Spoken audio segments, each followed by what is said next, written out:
Grand Council chamber floated in the darkness of space. Inside the massive alien warship, 12 species sat around a glowing table, their eyes fixed on a small blue planet spinning on the holographic display. Commander Zrak slammed his clawed hand on the table. The sound echoed through the silent room. His reptilian face twisted into what looked like a smile. "This will be our easiest conquest yet," he said with confidence. The other aliens nodded. Some laughed. Some made clicking sounds of agreement. "Look at them," said General Vaughn, pointing at the images of Earth's cities. "They have no shield technology, no plasma weapons, no warp drives." He zoomed in on the streets of New York. Humans walked peacefully, going about their daily lives. They don't even know we exist. An insect-like alien named Chitrix rubbed her multiple arms together. "My scans show they still use chemical rockets." "Chemical rockets? My ancestors stopped using those 3,000 years ago." The council erupted in laughter. Zrak pulled up more data.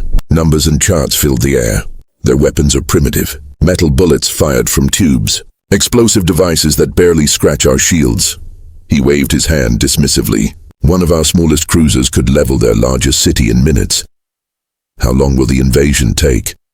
asked a floating creature made of purple gas.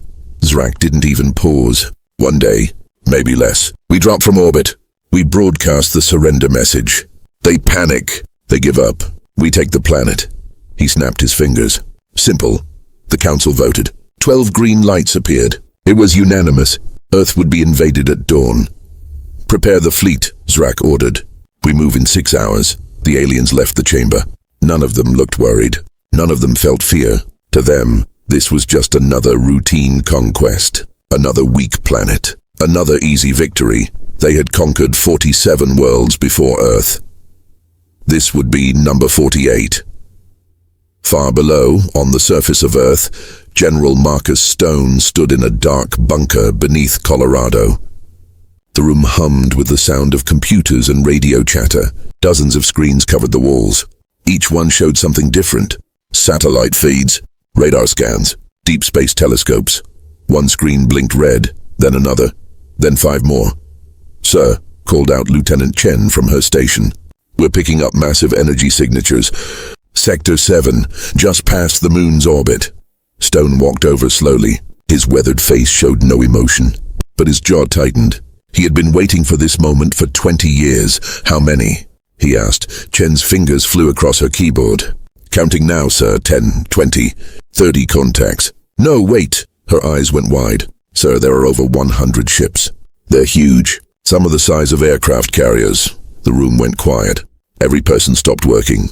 Everyone turned to look at General Stone. Stone picked up the red phone on his desk. It was a direct line, a line that had never been used before, a line that only existed for one purpose. "This is Stone," he said calmly. "They're here. Execute Protocol Titan." On the other end, the president's voice was steady. "Are you certain?"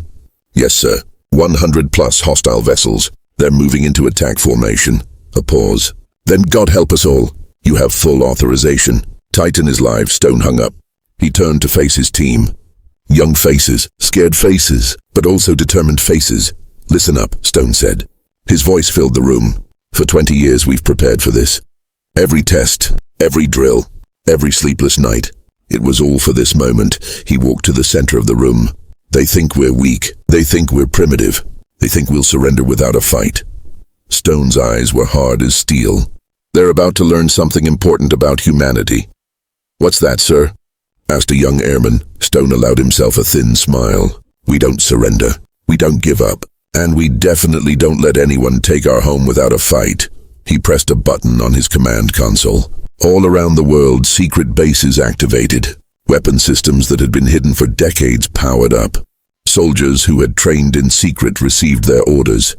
The countdown began. "They're entering Earth's atmosphere, sir," reported Chen. "Multiple cities are about to be visible to them." Stone nodded.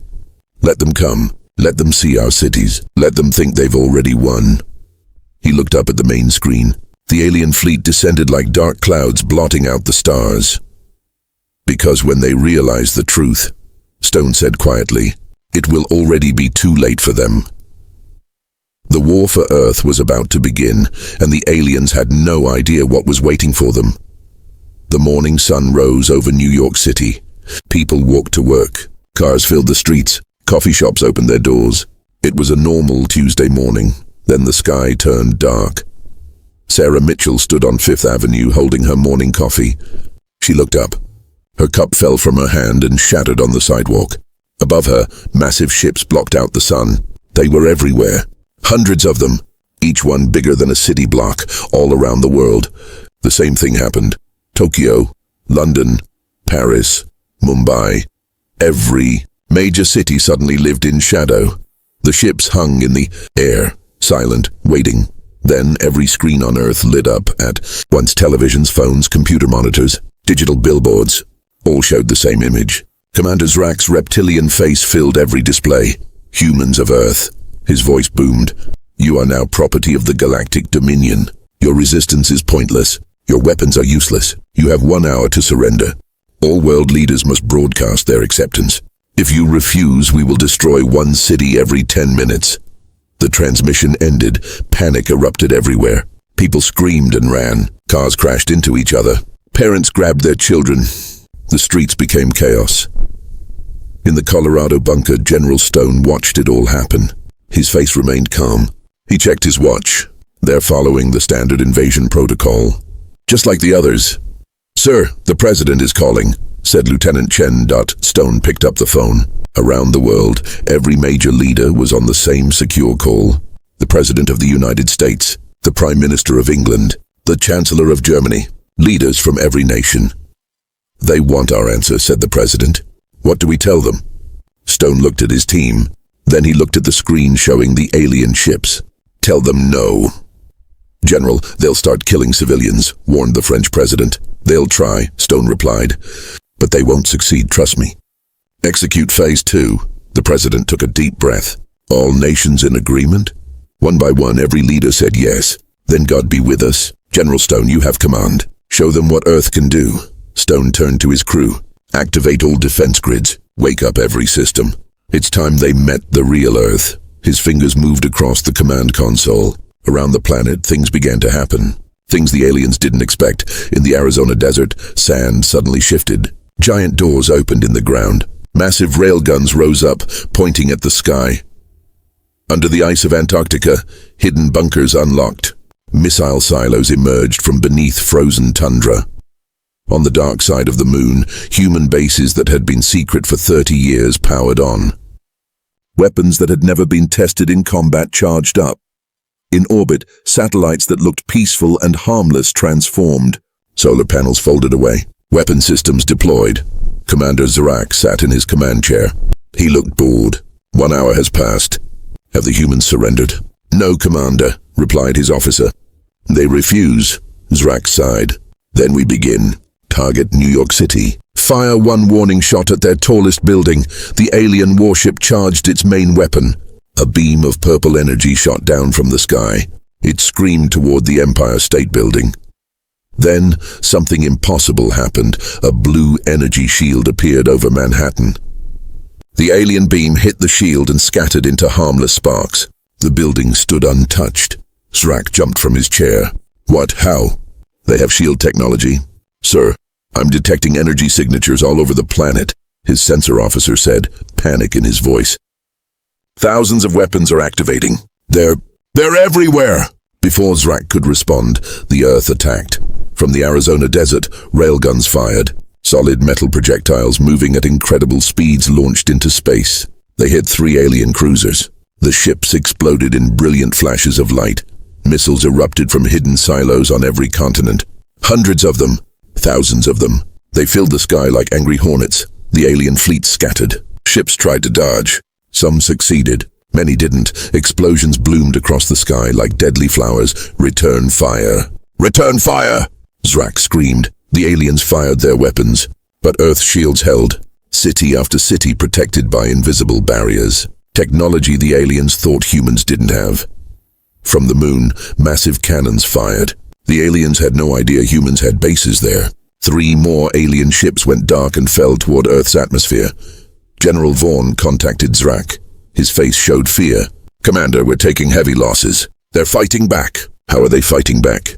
Zrak stared at his screens in disbelief. His easy conquest was turning into a battle. A real battle. All ships, evasive maneuvers, he ordered. Regroup at coordinates Beta 7. The alien fleet began to retreat upward, away from Earth's immediate space. But the human weapons followed them. Relentless, precise, deadly.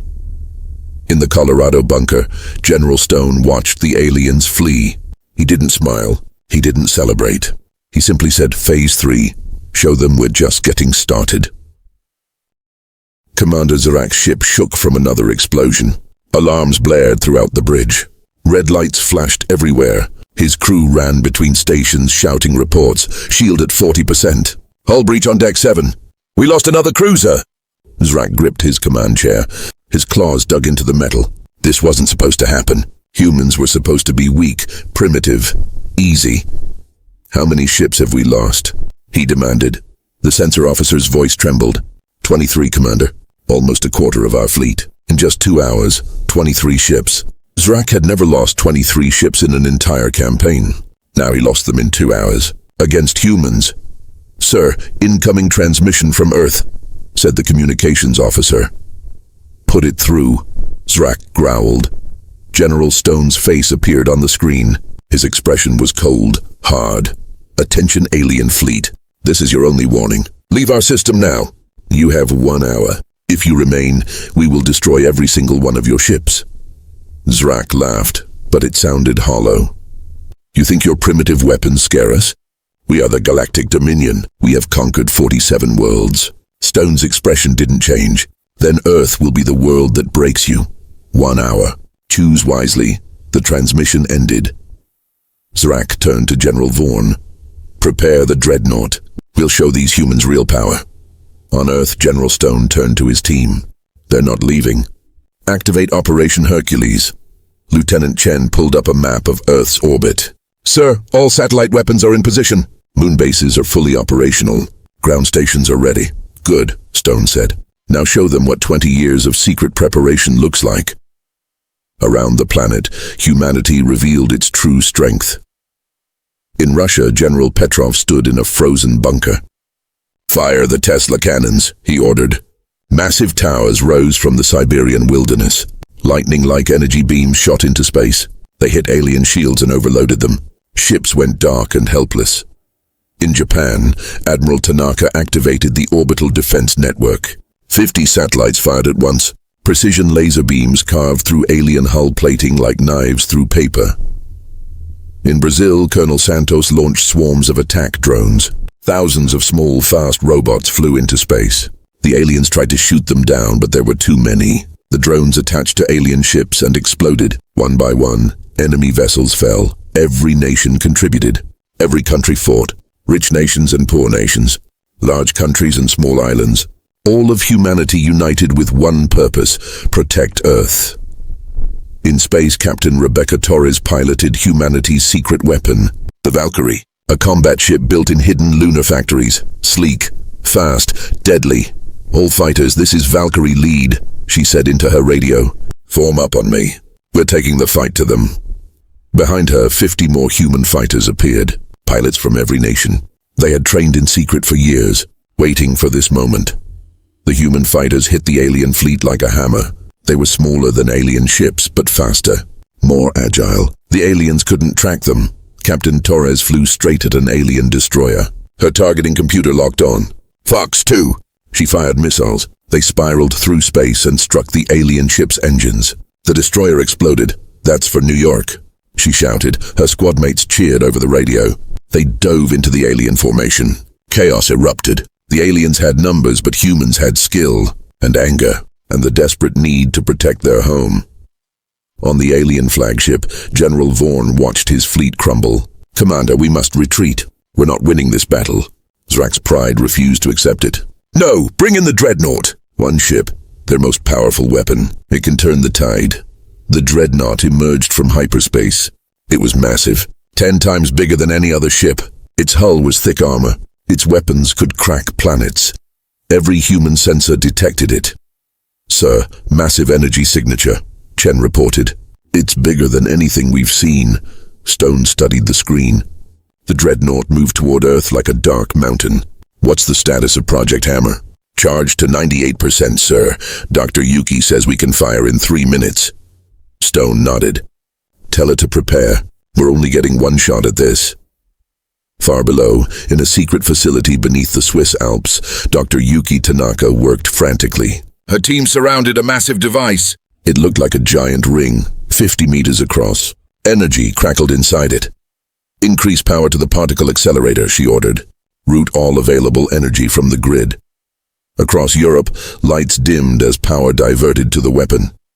Every nuclear plant, every solar farm, every power source fed into Dr. Yuki's creation, the electromagnetic pulse cannon. Humanity's final card. Firing solution locked, her assistant reported. Dr. Yuki took a breath. She thought of her daughter in Tokyo, her parents in Osaka. Every person on Earth depending on this moment. General Stone, she said over the comm, we're ready. Stone looked at the dreadnought approaching Earth. Then he looked at his team. Young faces, brave faces, humans fighting for their survival. Fire, he said quietly. In Switzerland, the EMP cannon unleashed its power. An invisible wave of electromagnetic energy shot into space at the speed of light. The real battle was about to reach its end. The electromagnetic pulse traveled through space faster than any weapon the aliens had ever seen. Silent, invisible, unstoppable. It hit the dreadnought first. Every light on the massive ship flickered, then died. The engines went dark. The weapons powered down. The shields collapsed. In 3 seconds, the most powerful warship in the galactic dominion became nothing more than a floating piece of dead metal. Inside the dreadnought, emergency lights failed. Gravity systems stopped working. Alien crew members floated helplessly in the darkness. The EMP wave continued outward. It spread like ripples on water. One by one, every alien ship in Earth's orbit went dark. Cruisers, destroyers, fighters. All of them became lifeless hulls drifting in space. On Zrak's flagship, the commander floated in zero gravity. His screens were black. His weapons were offline. Everything was gone. What happened? He shouted into the darkness. Someone answer me. But there was only silence. Emergency power wouldn't activate for another 10 minutes. By then, it would be too late. General Stone watched his screens in the Colorado bunker. Every red dot representing an alien ship turned gray. Disabled. Helpless. The EMP worked, Lieutenant Chen said, her voice filled with awe. Every single alien ship is dead in the water. The bunker erupted in cheers. People hugged each other. Some cried with relief. Others laughed. 20 years of preparation. 20 years of secret work. It had all led to this moment, but Stone didn't celebrate yet. Open a channel to the alien flagship. Emergency frequency. Chen worked her console. Channel open, sir. Commander Zrak, Stone said. Can you hear me? In the darkness of his ship, Zrak heard the human voice through his helmet radio. It was a backup system, the only thing still working. I hear you, Zrak said quietly.